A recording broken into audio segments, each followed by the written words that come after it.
Welcome to our channel. Students, आज एक नया टॉपिक, नया सब्जेक्ट स्टार्ट करने वाला हूं। वो सब्जेक्ट है quality assurance. B Pharm 6 semester के स्टूडेंट्स के लिए बहुत ज़रूरी है क्योंकि उनके करिकुलम का पार्ट है। लेकिन स्टूडेंट्स, सब्जेक्ट ऐसा है, शायद इसके बारे में आप लोगों को इन्फॉर्मेशन थोड़ी बहुत ज़रूर है, क्योंकि जब हम बात करते हैं क्वालिटी की तो हम क्वालिटी कंट्रोल को भी याद रखते हैं, क्वालिटी एश्योरेंस को भी याद रखते हैं।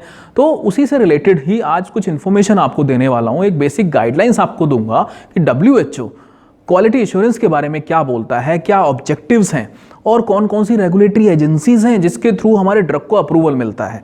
अगर आप लोगों को बात करूं, देखिए हर कोई ड्रग प्रोडक्ट, अगर मैं फार्मा इंडस्ट्री की बात करता हूं तो 2-3 पैरामीटर्स हैं जिन पे एक फार्मा इंडस्ट्री को खरा उतरना चाहिए। सेफ्टी सबसे पहले, उसकी एफिकेसी, क्योंकि जब तक हम सेफ्टी और एफिकेसी की बात नहीं करेंगे, देखिए आप लोग सब जानते हैं, अगर हिस्ट्री ऑफ ड्रग रेगुलेशन की बात करूं अगर, तो ऐसे बहुत सारी चीज़ें होती थी। पहले कोई रेगुलेटरी एजेंसीज नहीं थी कि जहाँ से हमें ड्रग अप्रूवल लेना पड़ता हो, और बहुत सारे डिजास्टर्स हुए हैं, बहुत सारे ऐसी अनगिनत ट्रेजेडीज हुई हैं जिसकी वजह से क्वालिटी एश्योरेंस को आना पड़ा। और क्वालिटी एश्योरेंस के आने से बहुत ही अच्छा स्मूथ लाइन सारी प्रोसेस हो गई। देखिए मैं आपको पहले से थोड़ा सा डिफरेंस बताना चाहता हूं कि क्वालिटी कंट्रोल, आप लोगों को कंफ्यूज नहीं होना कि क्वालिटी कंट्रोल और क्वालिटी एश्योरेंस में क्या डिफरेंस है। स्टूडेंट्स, क्वालिटी कंट्रोल क्या है कि आप लैब के अंदर कोई भी प्रैक्टिकल परफॉर्म कर रहे हैं, जैसे आप लैब के अंदर जाते हैं, रूटीन में आपने देखा होगा, तो आप अपनी प्रैक्टिकल फाइल लेके जाते हैं और आपको एक एम दिया जाता है, आप उस पर काम करते हैं, आप उस पर टेस्टिंग करते हैं। टेस्टिंग के बाद आपके जो रिजल्ट्स आते हैं, ऑब्जर्वेशन जो आती है, वो आप अपनी फाइल के अंदर रिकॉर्ड कर लेते हैं। रिकॉर्ड करने के बाद आप उसको चेक कराने जाते हैं अपने टीचर के पास। जब आप उसे चेकिंग करा रहे हैं तो वो जो चेक कर रहा है वो क्वालिटी एश्योरेंस है, क्योंकि आपकी रिस्पॉन्सिबिलिटी तब खत्म हो जाती है। अगर आपके टीचर ने आपके गलत एम पे साइन कर दिया, गलत ऑब्जर्वेशन पे साइन कर दिया, गलत रिजल्ट पे साइन कर दिया, तो इसका मतलब who is responsible? Now quality assurance person is responsible, क्योंकि उन्होंने क्वालिटी एश्योर की है सिग्नेचर करके। तो फार्मा इंडस्ट्री के अंदर क्वालिटी एश्योरेंस की क्या इंपॉर्टेंस है आप लोग समझ सकते हैं। कोई एक ड्रग प्रोडक्ट है, ड्रग प्रोडक्ट के अंदर अगर कोई प्रॉब्लम आ गई तो क्वालिटी कंट्रोल से पास हुआ, तो क्वालिटी कंट्रोल के बाद क्वालिटी एश्योरेंस। अब आपके माइंड में जरूर एक क्वेश्चन आ रहा होगा कि क्या क्वालिटी एश्योरेंस वाले पर्सन को क्वालिटी कंट्रोल की भी नॉलेज होनी जरूरी है? यस, क्योंकि अगर क्वालिटी एश्योरेंस पर्सन को क्वालिटी कंट्रोल के बारे में नहीं पता होगा, कौन कौन से टेस्ट कैरिड आउट किए जाते हैं उसके बारे में नहीं पता होगा, तो कुछ भी पॉसिबल हो सकता है। आप जान सकते हैं कि किसी भी टाइप की डिस्क्रिपेंसी होगी तो क्वालिटी एश्योरेंस वाला ट्रैक नहीं कर पाएगा कि किस स्टेप पे कौन सी प्रॉब्लम आई है। तो इसीलिए क्वालिटी एश्योरेंस की बहुत ज़्यादा इंपॉर्टेंस है फार्मास्यूटिकल इंडस्ट्री के लिए। और मोटे तौर पर अगर मैं बात करूँ, ड्रग की सेफ्टी, ड्रग की एफिकेसी, इसके ऊपर हमको ध्यान रखना है। WHO ने क्वालिटी एश्योरेंस की एक डेफिनेशन प्रपोज की है। वो डेफिनेशन क्या है, आइए देखते हैं। Totality of the arrangements made with the objective ensuring, जितने भी फार्मास्यूटिकल प्रोडक्ट्स हैं उनकी जो क्वालिटी रिक्वायर्ड है वो हमारी एप्रोप्रिएट होनी चाहिए। अगर वो क्वालिटी एप्रोप्रिएट है तभी जाके हम मान सकते हैं कि वो QA अप्रूव्ड प्रोडक्ट होगा। अब बात करते हैं ऑब्जेक्टिव्स की। कौन कौन से ऑब्जेक्टिव्स हैं, क्यों क्वालिटी एश्योरेंस की जरूरत पड़ी? तो सबसे पहले देखिए, प्रोडक्ट डिजाइन एंड डेवलपमेंट। जो भी हम प्रोडक्ट को डिजाइन करेंगे, डेवलप करेंगे, तो उसके पीछे गुड मैन्युफैक्चरिंग प्रैक्टिसेस ये कंपनी के अंदर जरूर होनी चाहिए। Good clinical practices, good laboratory practices, तो ये सारे के सारे इनके अकॉर्डेंस से अगर हमारे प्रोडक्ट बनेंगे, हमारे पास WHO GMP सर्टिफिकेशन है, US FDA सर्टिफिकेशन है, तो इसका मतलब हमारा जो प्रोडक्ट है, हमारी जो क्वालिटी एश्योरेंस पॉलिसीज हैं वो बहुत ही ज़्यादा वेल डिफाइंड हैं, और उसके बदौलत ही हमारा प्रोडक्ट जो है मार्केट के अंदर एक ब्रांड रिकॉग्निशन अलग से ही हमको मिल पाता है। Second, SOPs, standard operating procedures. SOP की अगर मैं बात करूं तो कोई भी चीज XYZ, अगर कोई इंस्ट्रूमेंट भी है तो इंस्ट्रूमेंट की भी SOP होनी चाहिए। SOP का फायदा क्या है कि जो भी ऑपरेटर्स हैं, ऑपरेटर्स के पास एक स्टैंडर्ड ऑपरेटिंग प्रोसीजर्स नहीं होंगे तो वहां पे सपोज करो एक अननोन पर्सन जाता है, इनिशियल लेवल पे एंट्री करता है, उसको ट्रेनिंग की जरूरत है, तो ट्रेनिंग को SOPs अगर होंगे तो वो उसको पढ़ के भी सारी की सारी चीजें फाइंड आउट कर सकता है। तो एक return set of procedures her time रहने चाहिए। अगर वो हैं तो इसका मतलब और इसका ऑब्जेक्टिव भी यही है कि हमें सारी चीजें डॉक्यूमेंटेड फॉर्म में रखनी है। क्वालिटी एश्योरेंस का मतलब ही डॉक्यूमेंटेशन है। Next, responsibility of every individual should be clearly mentioned. हर देखिए सिंपल सी बात करते हैं कि जब किसी के पास कोई रिस्पॉन्सिबिलिटी असाइन नहीं है, व्हेन नोबडी इज रिस्पॉन्सिबल, तब वो कोई भी काम सही ढंग से नहीं हो पाता है। तो एटलीस्ट फार्मास्यूटिकल इंडस्ट्री में जहां पे हमारे ऐसे प्रोडक्ट बन रहे हैं जो कि हमारी हेल्थ से रिलेटेड हैं, वहां पे रिस्पॉन्सिबिलिटी असाइन करना बहुत जरूरी है कि you are a QC personnel, you are a QA person, you are a regulatory manager. तो तभी जाके ही हम एटलीस्ट उससे क्वेश्चन कर पाएंगे। अगर वहां पे उस चीज का अगर गड़बड़ मिली तो फिर समझ लो हमारे प्रोडक्ट के साथ, क्वालिटी के साथ डिग्रेडेशन होने वाला है। Correct starting material and packaging material are used to manufacture. Raw material की अगर मैं बात करूं, पैकेजिंग मटेरियल की बात करूं, तो वो सारी चीजें हमें ध्यान में रखनी है अगर क्वालिटी को एश्योर करना है। वो अगर अच्छा होगा तो ऑब्वियस सी बात है, हम देखो प्रोसेस को पूरी देखेंगे, हम प्रोडक्ट को नहीं देख रहे। अब हमें प्रोसेस अगर हमारी वेल डिफाइंड है, प्रोसीजर्स वेल डिफाइंड है, तो कोई भी घबराने की जरूरत आपको नहीं है। In process checks, calibration, validation, तो ये सारी चीजें क्या कर रही हैं? अगर हम किसी इंस्ट्रूमेंट को कैलिब्रेट कर रहे हैं तो हमारा मेन मोटिव क्या है? हमारा मेन मोटिव सिर्फ यही है कि हमारे प्रोडक्ट के साथ डेविएशन नहीं आए, हमारे प्रोसीजर्स के साथ डेविएशन ना आए। अगर डेविएशन आ गई तो हम क्वालिटी को एश्योर नहीं कर पाएंगे।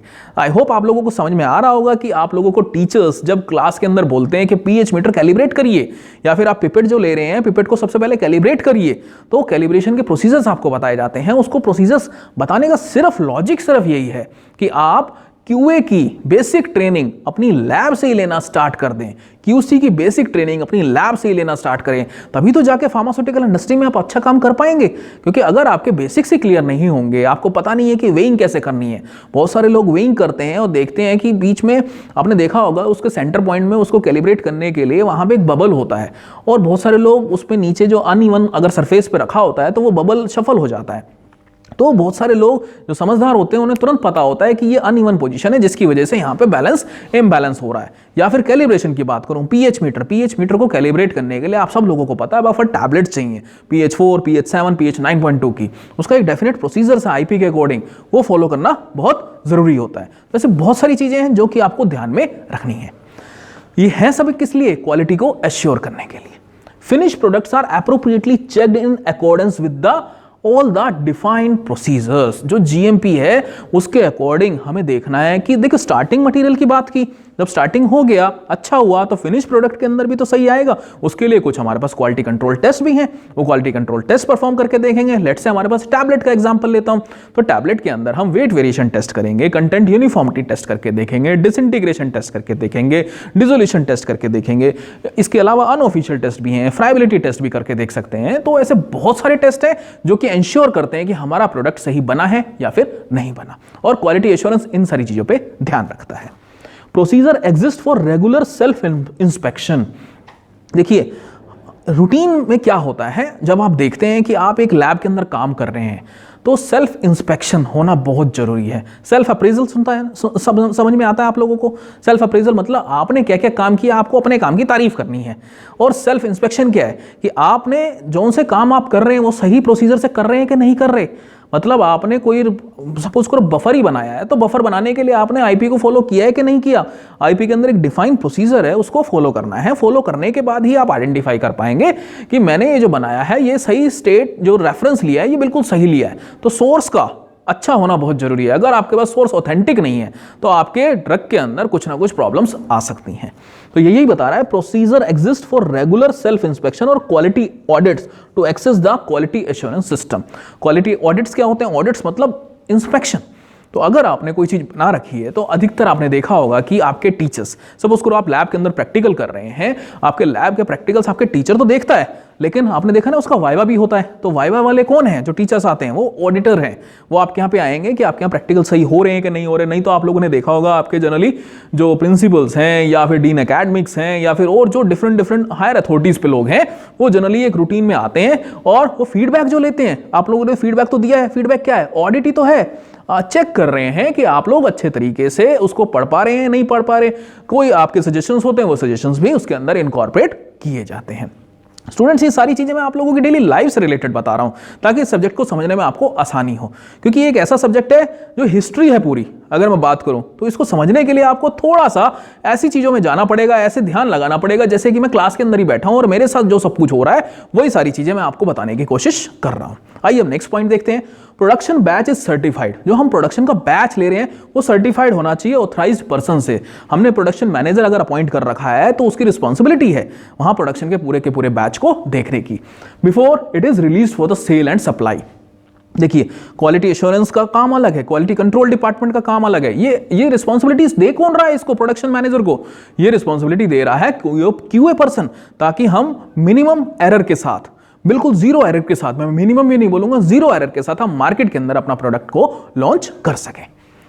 Changes having an impact on the product quality are adopted through a system. कोई भी चेंजेस अगर आपको लगता है तो एक क्वालिटी पैरामीटर के थ्रू हमें अडॉप्ट करने हैं, क्योंकि हमें देखिए क्या चाहिए, हमें क्वालिटी चाहिए।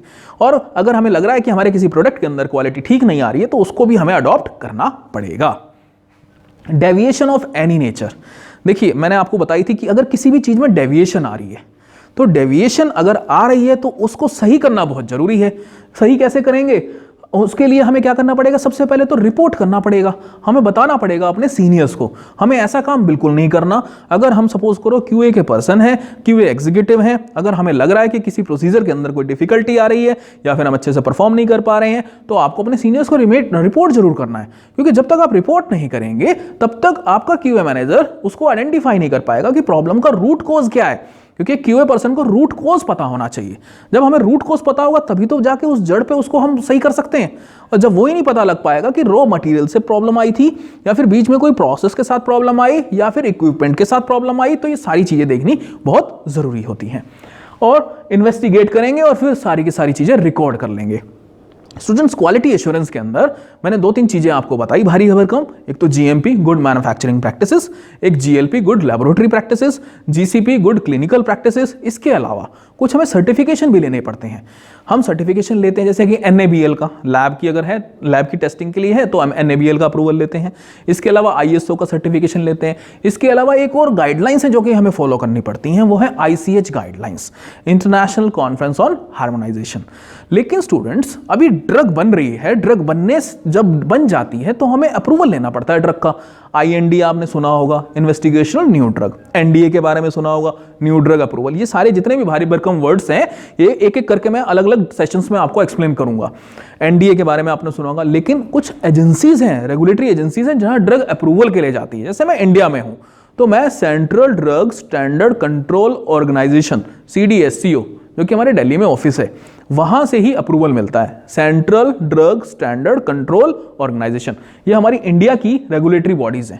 ये कुछ मैं आपको बता रहा हूं कि ये डिफरेंट बॉडी कंट्रीज हैं, उनकी कुछ रेगुलेटरी बॉडीज हैं। ये आपके माइंड में बिल्कुल सेट हो जानी चाहिए, क्योंकि आपसे वाइवा के अंदर या फिर आपसे MCQs के पॉइंट ऑफ व्यू से ये क्वेश्चंस पूछे जाएंगे। MCQs आपके GPAT में भी आ सकते हैं, आपके जो नॉर्मल आपका जो सब्जेक्ट है उसके अंदर भी आपको पता है MCQs का पैटर्न है, तो उसके अंदर भी पूछे जा सकते हैं।